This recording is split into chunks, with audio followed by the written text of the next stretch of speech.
Assalamualaikum warahmatullahi wabarakatuh.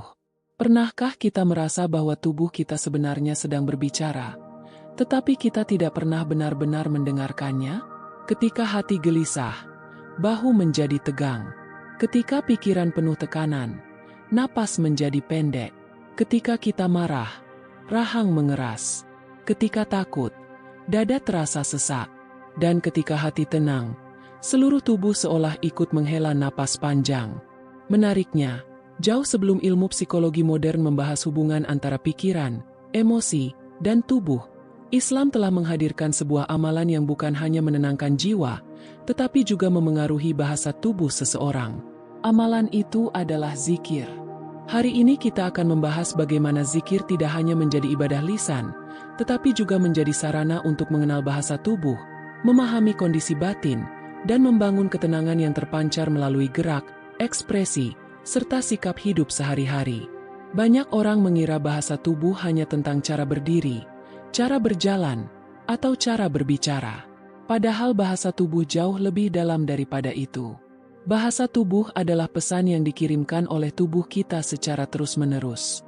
Bahkan ketika kita diam, tubuh tetap berbicara. Tatapan mata berbicara. Posisi kepala berbicara, cara duduk berbicara, nada suara berbicara, kecepatan napas berbicara. Bahkan cara seseorang menggenggam tangannya juga bisa mengungkapkan apa yang sedang terjadi di dalam dirinya. Masalahnya, seringkali kita sibuk memperhatikan bahasa tubuh orang lain, tetapi lupa membaca bahasa tubuh diri sendiri. Kita tahu seseorang sedang marah karena wajahnya memerah. Kita tahu seseorang sedang cemas karena gerakannya tidak tenang. Kita tahu seseorang sedang sedih karena bahunya menurun. Namun kita jarang bertanya kepada diri sendiri, apa yang sebenarnya sedang tubuhku sampaikan hari ini? Mengapa dadaku terasa berat? Mengapa pikiranku sulit fokus? Mengapa tubuhku mudah lelah meskipun tidak banyak aktivitas? Mengapa aku mudah tersinggung? Mengapa aku sulit menikmati hidup? Disinilah zikir memiliki peran yang luar biasa. Zikir bukan sekadar menggerakkan bibir mengucapkan kalimat-kalimat kebaikan. Zikir adalah proses menghubungkan kembali hati kepada Allah. Dan ketika hati kembali terhubung kepada Allah, tubuh mulai memberikan respons yang berbeda. Allah berfirman bahwa dengan mengingat Allah, hati menjadi tentram. Perhatikan baik-baik. Yang disebut pertama adalah hati, bukan wajah. Bukan tangan, bukan kaki, bukan tubuh, tetapi hati. Karena hati adalah pusat kendali. Hati yang tenang akan memengaruhi pikiran. Pikiran yang tenang akan memengaruhi tubuh. Tubuh yang tenang akan memengaruhi tindakan. Tindakan yang baik akan memengaruhi kehidupan.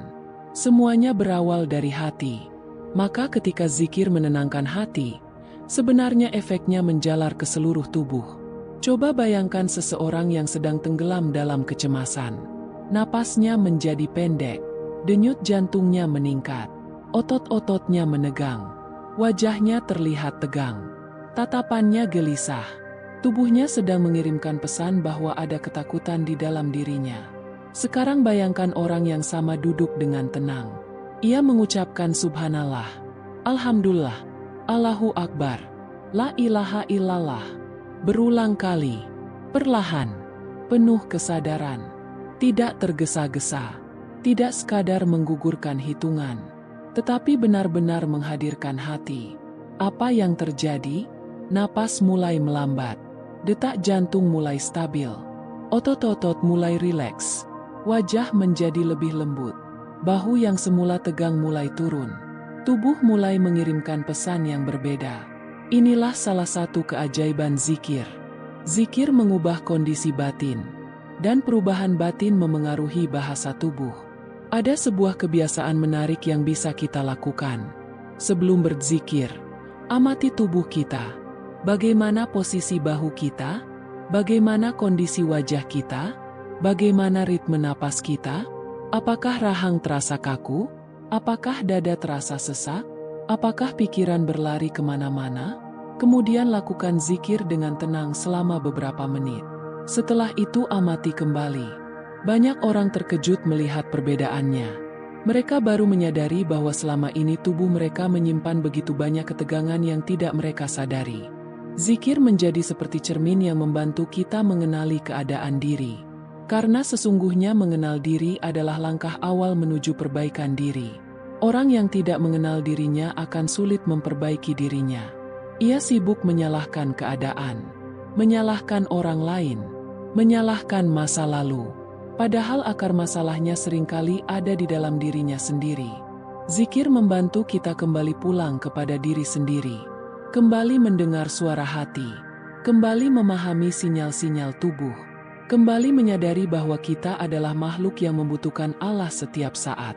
Ada orang yang ketika menghadapi masalah langsung panik, tubuhnya bergerak tanpa arah, pikirannya berputar-putar, perkataannya menjadi tidak terkontrol. Mengapa itu terjadi? Karena tubuh sedang mengikuti gelombang emosi yang tidak terkendali. Sebaliknya, orang yang terbiasa berzikir memiliki ruang jeda. Ketika masalah datang, ia tidak langsung bereaksi. Ia berhenti sejenak, menarik napas, mengingat Allah, menenangkan hati, baru kemudian mengambil keputusan. Jeda kecil inilah yang sering membedakan kebijaksanaan dengan penyesalan. Banyak keputusan buruk lahir dari hati yang gelisah, dan banyak keputusan bijak lahir dari hati yang tenang. Karena itu zikir bukan hanya ibadah spiritual. Zikir juga melatih kecerdasan emosional. Zikir melatih pengendalian diri. Zikir melatih kesadaran. Zikir melatih kemampuan membaca bahasa tubuh diri sendiri. Semakin sering seseorang berzikir, semakin peka ia terhadap perubahan yang terjadi dalam dirinya. Ia tahu kapan dirinya mulai lelah. Ia tahu kapan dirinya mulai marah. Ia tahu kapan dirinya mulai sombong. Ia tahu kapan dirinya mulai lalai. Kesadaran seperti ini sangat berharga. Karena banyak masalah besar sebenarnya dimulai dari tanda-tanda kecil yang diabaikan. Kemarahan besar sering dimulai dari rasa kesal yang tidak dikelola. Kecemasan berat sering dimulai dari pikiran negatif yang dibiarkan. Konflik besar sering dimulai dari emosi kecil yang tidak disadari. Zikir membantu kita menangkap tanda-tanda itu sejak awal. Tubuh memberi sinyal, hati memberi sinyal, pikiran memberi sinyal, dan zikir membantu kita mendengarkannya. Ketika seseorang mengucapkan astagfirullah dengan penuh kesadaran, sebenarnya ia sedang melakukan lebih dari sekadar meminta ampun. Ia sedang mengakui keterbatasannya. Ia sedang menurunkan ego. Ia sedang melepaskan beban yang selama ini dipikul sendirian. Dan saat ego menurun, bahasa tubuh pun berubah. Wajah menjadi lebih lembut. Tatapan menjadi lebih teduh. Nada suara menjadi lebih rendah. Gerakan menjadi lebih tenang. Karena tubuh tidak lagi sibuk mempertahankan kesombongan. Tubuh tidak lagi sibuk membangun pertahanan palsu. Tubuh mulai selaras dengan hati yang tunduk kepada Allah. Disinilah kita memahami bahwa bahasa tubuh terbaik bukanlah bahasa tubuh yang dibuat-buat. Bukan hasil latihan akting. Bukan hasil manipulasi. Tetapi pancaran dari hati yang bersih. Orang bisa berpura-pura tersenyum. Tetapi sulit berpura-pura damai. Orang bisa berpura-pura percaya diri. Tetapi sulit berpura-pura tenang dalam waktu lama. Ketenangan sejati selalu memiliki sumber. Dan bagi seorang mukmin, salah satu sumber terbesar ketenangan adalah zikir kepada Allah. Maka jika hari ini kita ingin memperbaiki bahasa tubuh kita, jangan hanya fokus pada penampilan luar. Perbaiki juga kondisi hati. Karena tubuh hanyalah pantulan, sedangkan hati adalah sumbernya. Ketika hati dipenuhi zikir, tubuh akan berbicara dengan bahasa yang berbeda. Bahasa yang lebih tenang, bahasa yang lebih lembut, bahasa yang lebih penuh keyakinan, bahasa yang lebih penuh harapan, dan bahasa yang lebih dekat kepada Allah. Mari kita melangkah lebih jauh. Ketika berbicara tentang bahasa tubuh, banyak orang langsung membayangkan gerakan fisik yang terlihat oleh mata. Padahal ada bahasa tubuh yang lebih halus, lebih dalam, dan seringkali luput dari perhatian. Bahasa tubuh yang pertama adalah napas. Ya, napas. Sesuatu yang kita lakukan ribuan kali setiap hari tanpa pernah benar-benar menyadarinya. Coba perhatikan diri kita saat sedang marah. Napas menjadi cepat. Saat takut, napas menjadi pendek. Saat panik, napas terasa tidak teratur. Saat sedih, seringkali kita menghela napas panjang tanpa sadar. Tubuh sebenarnya sedang berbicara melalui ritme napas. Dan menariknya, banyak orang yang berzikir dengan khusyuk akan mengalami perubahan pada pola pernapasannya. Mengapa? Karena ketika seseorang mengingat Allah dengan tenang, pikirannya mulai melambat. Ketika pikiran melambat, tubuh menerima sinyal bahwa situasi aman. Ketika tubuh merasa aman, napas menjadi lebih stabil. Inilah sebabnya mengapa banyak orang merasakan ketenangan luar biasa setelah berzikir. Bukan karena masalah mereka langsung hilang. Bukan karena semua kesulitan mendadak selesai. Tetapi karena hati mereka menemukan tempat bersandar. Dan ketika hati menemukan tempat bersandar, tubuh tidak lagi bekerja dalam mode ketakutan. Kita hidup di zaman yang penuh kebisingan. Informasi datang dari segala arah. Ponsel berbunyi, pesan masuk, berita berdatangan. Media sosial tidak pernah tidur. Pikiran kita terus bekerja bahkan ketika tubuh ingin beristirahat. Akibatnya banyak orang mengalami kelelahan yang bukan berasal dari pekerjaan fisik. Mereka lelah secara mental. Mereka lelah secara emosional. Mereka lelah secara spiritual. Tubuh mereka masih berjalan, masih bekerja, masih tersenyum. Tetapi sebenarnya mereka sedang membawa beban yang sangat berat. Seringkali tanda-tanda itu terlihat jelas. Sulit fokus, mudah tersinggung, sulit tidur, cepat lelah, sulit menikmati momen. Dan yang paling berbahaya, semua itu dianggap normal. Padahal tubuh sedang berteriak meminta perhatian. Tubuh sedang berkata bahwa ada sesuatu yang perlu diperbaiki. Disinilah zikir menjadi seperti oase di tengah gurun kehidupan.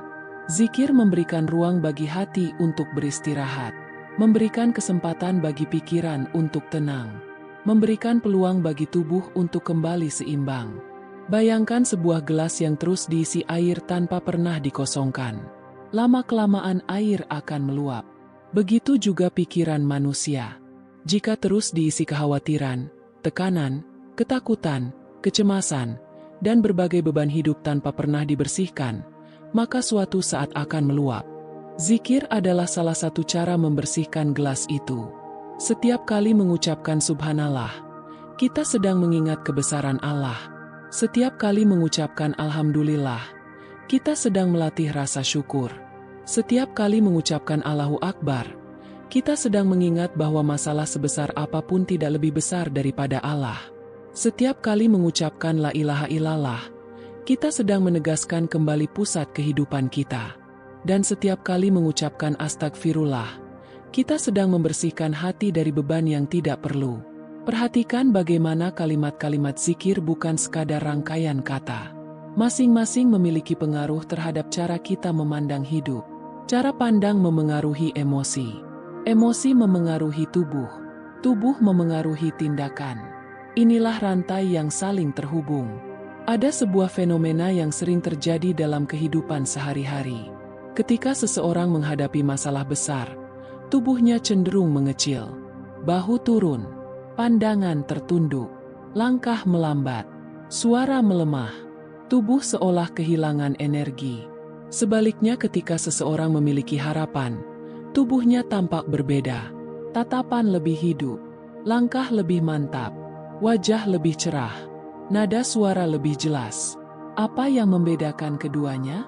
Salah satunya adalah apa yang mereka simpan di dalam hati.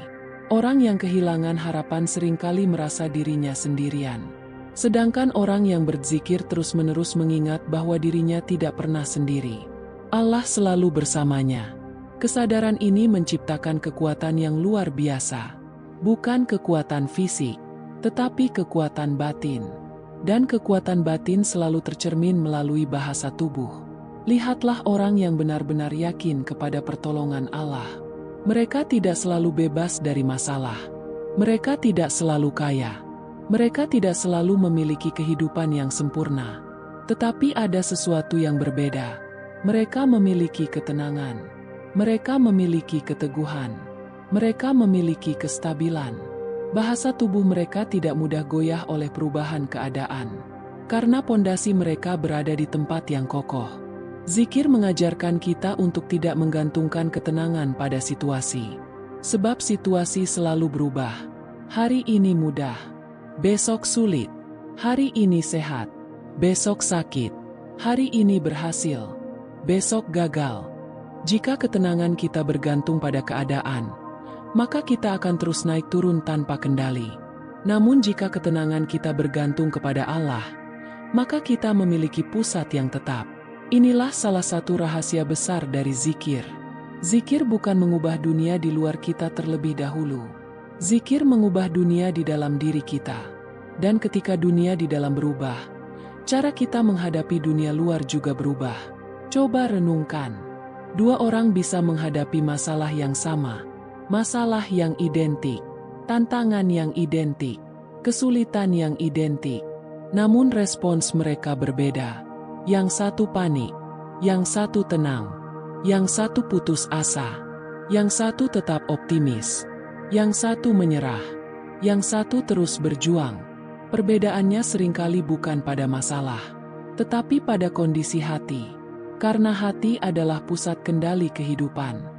Maka semakin dekat hati kepada Allah, semakin kuat seseorang menghadapi kehidupan. Ada pula bahasa tubuh yang sangat menarik untuk diperhatikan, yaitu tatapan mata. Mata sering disebut sebagai jendela hati. Ketika hati dipenuhi kecemasan, mata sulit tenang. Tatapan bergerak ke sana kemari. Sulit fokus. Sulit hadir sepenuhnya dalam sebuah percakapan. Namun ketika hati tenang, mata memancarkan sesuatu yang berbeda. Ada kelembutan, ada keteduhan, ada kehadiran. Seseorang benar-benar hadir dalam momen yang sedang dijalani. Zikir membantu menciptakan kehadiran seperti ini. Karena zikir mengembalikan perhatian kita kepada saat ini. Banyak penderitaan manusia sebenarnya lahir karena pikirannya tidak berada di tempat yang sama dengan tubuhnya. Tubuh berada di sini. Pikiran berada di masa lalu. Tubuh berada di sini. Pikiran berada di masa depan. Tubuh berada di sini. Pikiran sibuk memikirkan kemungkinan-kemungkinan yang belum tentu terjadi. Akibatnya seseorang kehilangan kedamaian. Zikir mengembalikan fokus, mengembalikan kesadaran, mengembalikan perhatian. Ketika seseorang mengucapkan zikir dengan penuh penghayatan, ia sedang mengajak dirinya kembali ke saat ini. Kembali kepada Allah. Kembali kepada kenyataan. Kembali kepada kesadaran. Dan saat kesadaran meningkat, bahasa tubuh pun berubah. Gerakan menjadi lebih terarah. Tatapan menjadi lebih fokus. Perkataan menjadi lebih terjaga. Sikap menjadi lebih bijaksana. Ada satu hal yang perlu kita pahami. Bahasa tubuh terbaik bukanlah bahasa tubuh yang sempurna. Karena manusia tidak sempurna. Akan ada hari ketika kita sedih. Akan ada hari ketika kita kecewa. Akan ada hari ketika kita lelah. Akan ada hari ketika kita menangis. Semua itu manusiawi. Yang penting bukan menghilangkan seluruh emosi. Yang penting adalah bagaimana kita mengelola emosi tersebut agar tidak menguasai diri kita. Zikir membantu proses itu. Zikir tidak membuat kita menjadi robot yang tidak memiliki perasaan. Zikir membuat kita menjadi manusia yang mampu mengendalikan perasaan. Perbedaan keduanya sangat besar. Orang yang tidak mampu mengendalikan emosi akan dikendalikan emosi. Sedangkan orang yang mampu mengendalikan emosi akan menggunakan emosi secara bijaksana. Ketika marah, ia tetap menjaga lisan. Ketika sedih, ia tetap menjaga harapan. Ketika takut, ia tetap menjaga keimanan. Ketika gagal, ia tetap menjaga semangat. Dan semua itu berawal dari hati yang terus terhubung kepada Allah melalui zikir. Maka jika suatu hari kita merasa hidup terasa berat, jangan hanya bertanya apa yang salah dengan keadaan. Tanyakan juga apa yang sedang terjadi di dalam hati. Amati napas, amati pikiran, amati tubuh. Amati perasaan, lalu hadirkan zikir. Perlahan. 6. Tulus. Biarkan kalimat-kalimat zikir mengalir ke dalam hati. Biarkan hati mengingat Tuhannya. Biarkan tubuh menerima ketenangan yang berasal dari hati. Karena seringkali yang kita butuhkan bukanlah kehidupan yang lebih mudah, melainkan hati yang lebih kuat. Dan salah satu jalan menuju hati yang kuat adalah membiasakan diri hidup bersama zikir. Bukan hanya saat memiliki masalah, bukan hanya saat merasa sedih, tetapi setiap hari, dalam setiap keadaan, dalam setiap langkah kehidupan. Sehingga pada akhirnya, bukan hanya lisan yang berzikir, tetapi juga hati. Bahkan seluruh tubuh ikut berzikir melalui ketenangan, kesabaran, dan sikap hidup yang memancarkan kedekatan kepada Allah.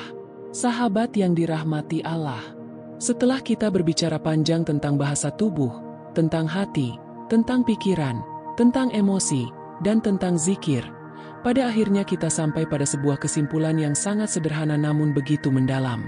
Tubuh tidak pernah berbohong. Tubuh selalu menyampaikan apa yang sedang terjadi di dalam diri kita. Ketika hati penuh syukur, tubuh memancarkan ketenangan. Ketika hati dipenuhi keyakinan, tubuh memancarkan keberanian. Ketika hati dekat dengan Allah, tubuh memancarkan kedamaian. Sebaliknya, ketika hati jauh dari Allah, seringkali tubuh menjadi tempat berkumpulnya berbagai kegelisahan.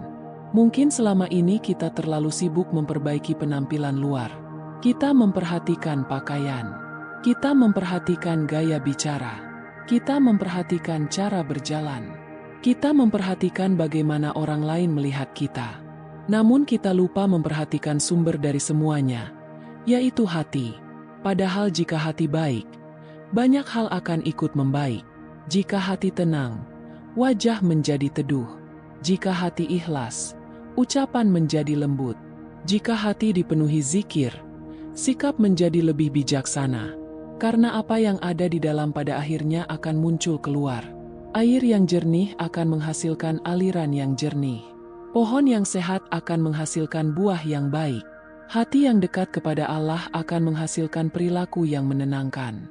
Inilah sebabnya mengapa orang-orang saleh seringkali memiliki wibawa yang sulit dijelaskan dengan kata-kata.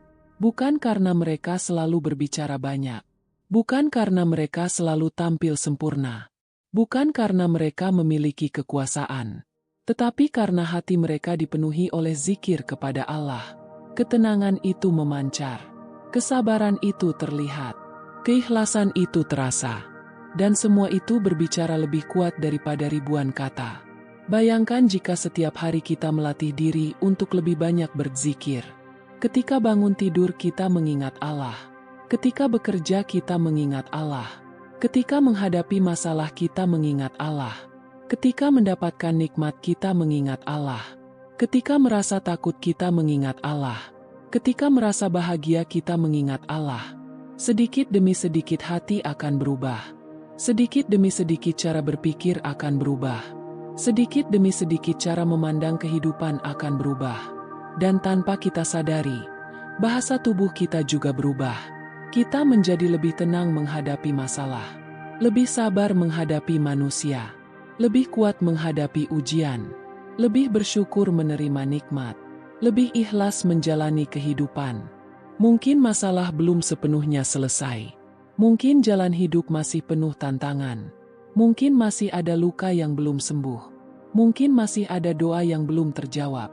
Namun ada satu hal yang berbeda. Hati kita tidak lagi berjalan sendirian. Karena hati kita selalu ditemani oleh ingatan kepada Allah. Dan ketika Allah menjadi tempat kembali hati, maka tidak ada beban yang terlalu berat untuk dipikul.